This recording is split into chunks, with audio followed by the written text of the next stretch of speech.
guys, we have a very, very funny comic coming up. Please keep it going. He's a Philadelphia native, now based in Brooklyn. Keep the energy going for Mansoor Siddiqui.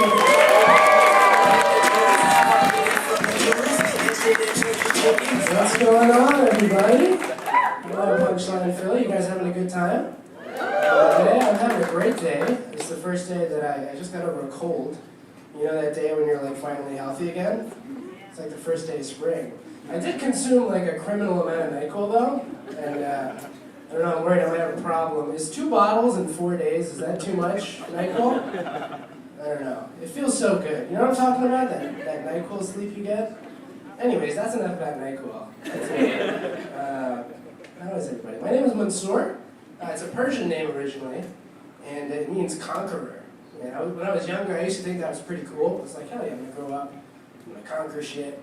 But I'm 29 now, and frankly, it's a lot of pressure. I feel like my name would be more appropriate if it meant he's doing what he loves, or as long as he's happy. Just things my mom tells her friends when they ask how I'm doing. Speaking of moms, give it up for moms! Yeah.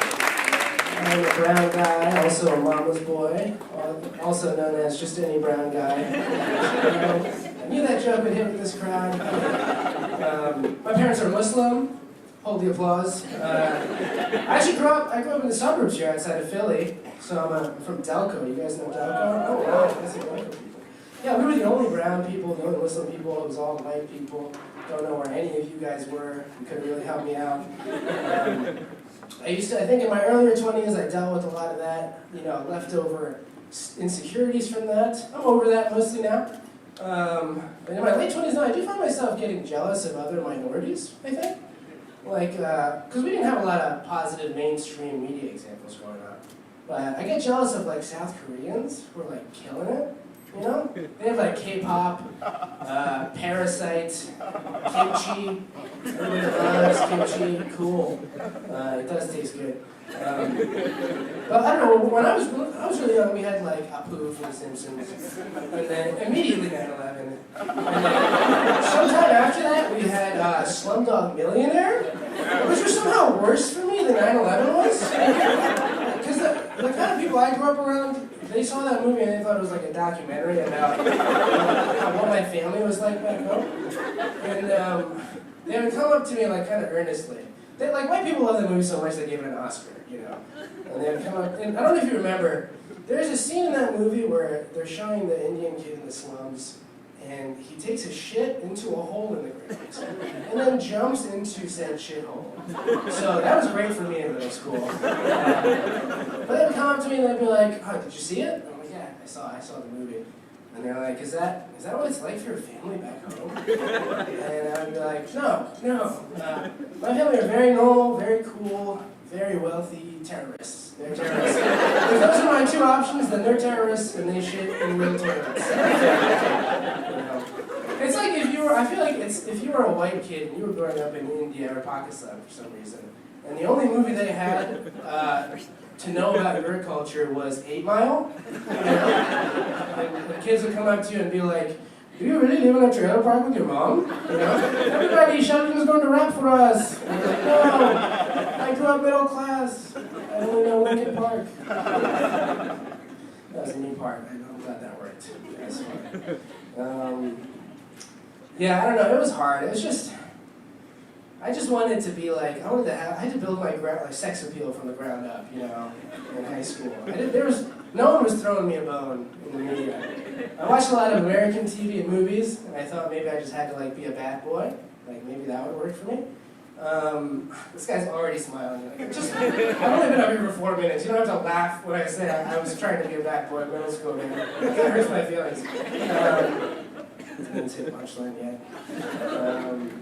But yeah, no, it was hard to be a bad boy. I couldn't even be a good bad boy, I was like a bad boy. Like a good bad boy, the girl is nervous to introduce you to her parents because you might be a little dangerous, But a bad boy, the girl's nervous to introduce you to her parents because you might be dangerous. You know what I mean? Yeah. If I'm honest though, I really didn't have a shot at being a bad boy, I think. I was just thinking about this because I just wrote this joke, and I remember the first girl I had a crush on ever in 5th grade was this girl, Jessica.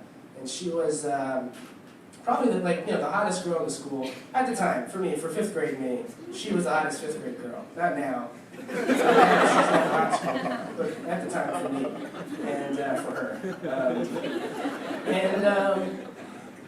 Yeah, what I did to woo her was I found out she liked Hello Kitty, and I made her a personal Hello Kitty themed website.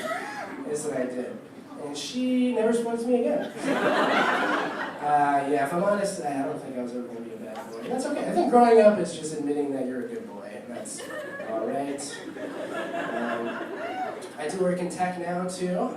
I was a wee nerd, and now I'm a less wee nerd, I guess. It's been hard. One of the hardest things, I think, in my late 20s has been figuring out how to do good in the world and be a good person. I don't know what it means anymore. You know?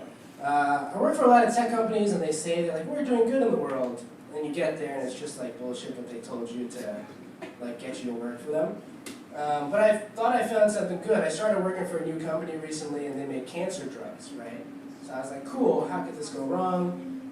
Curing cancer, this is gonna be great. My first day, we have a meeting where my manager walks us through the science of how they make the cancer drugs, and he says, so we take stem cells from the ovaries of hamsters, and that's how they make the cancer drugs. Any questions? I'm like, oh yeah, I got a couple questions. One, how many hamsters? How many hamsters are we talking about? And he paused, and he was like, that's a good question, I've actually never thought of that before.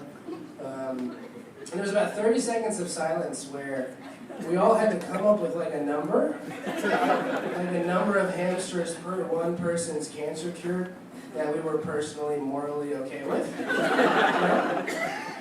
And I think it's 10,000. I think my number is 10,000 hamsters. It's a reasonable number. If you're judging me, my dad died of cancer. So if you don't think I would kill 10,000 hamsters to bring my dad back, you're right. He was kind of a piece of shit. He was tough honestly. Maybe 5,000. If I had to do it by hand, 250. Why do I have to think about this? Why is this part of life for me? The second question was, how do they find that out? The ovaries of hamsters? That's weirdly specific, right? I feel like if it was a different animal, you would get how weird that is. I don't know if I'm just being a pervert, but it's just strange. How do they come up with that? Imagine if there was a meeting and the scientist was like, oh, dude, I had a breakthrough in the Parkinson's drugs.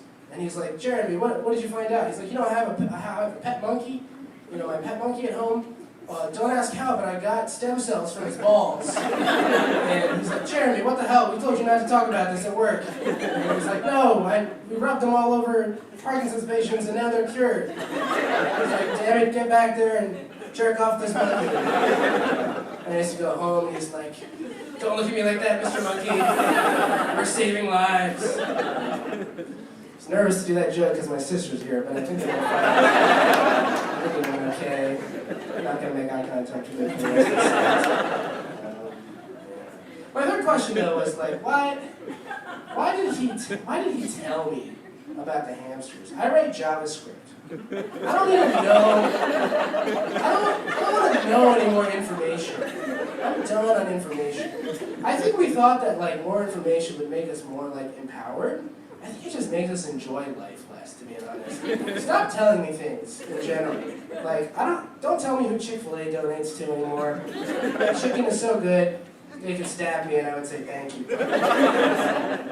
I don't want to know who J.K. Rowling is tweeting about. I'm gonna watch Prisoner of Azkaban every Christmas. It's just gonna happen. I just feel like we should stop not to get deep. We gotta stop policing everybody on these little life things we do and just recognize that it's the larger system. It's hard to be a good person. Is this making you feel better? Because it's not making me feel better. I didn't say I had answers, I just had more questions. Yeah. What do you guys do for work? Oh, tech? Okay, cool. Which companies? Comcast. Yeah, I don't even have to make up an example of how they're evil. No, it's probably a great place to work. Yeah, do you enjoy it? All right, that's my time, guys. Thank you very much. Thanks for coming.